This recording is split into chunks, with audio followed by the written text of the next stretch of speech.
कारण आमचे शिवछत्रपती ही प्रेरणा आहे. संभाजीराजे आमचे हे बलिदान आहे.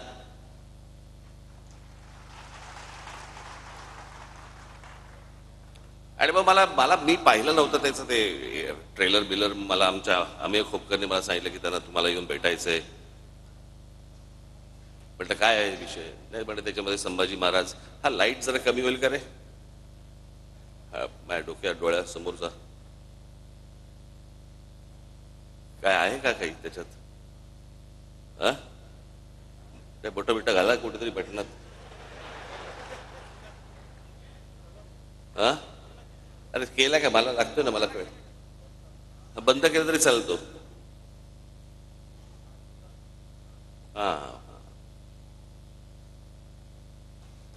तर त्याने मला काहीतरी सांगितलं की काहीतरी संभाजीराजे लेझिम खेळताना वगैरे काहीतरी दाखवलं वगैरे वगैरे. मग मी तो ट्रेलर पाहिला. मग दुसऱ्या दिवशी ते आले मला भेटायला. अर्थात लेझिम हा आपला पारंपरिक खेळ आहे महाराष्ट्राचा. आणि संभाजीराजांनी कधीतरी हातामध्ये लेझिम घेतलंही असेल काय माहिती. इतिहासाच्या पानात नाही पण मनात तर असेल.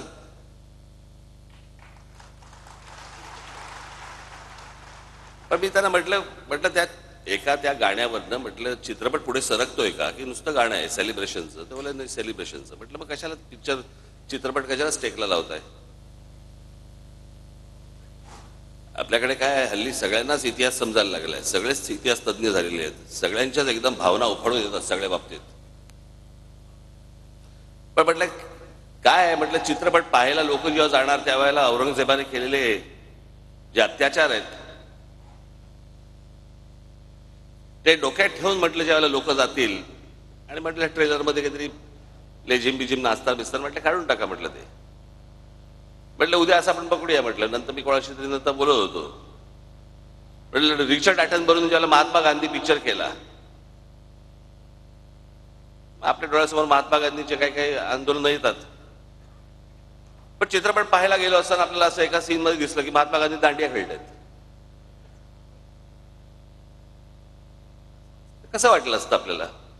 खरं तर दिग्दर्शकाला टाकायचा पण असेल सीन, पण महात्मा गांधींच्या हातात एकच काठी असल्यामुळे दांडिया खेळता नाही आला. दोन घेऊन असे चालले असेल तर कदाचित आला असतं सीन. माहित नाही आपल्याला.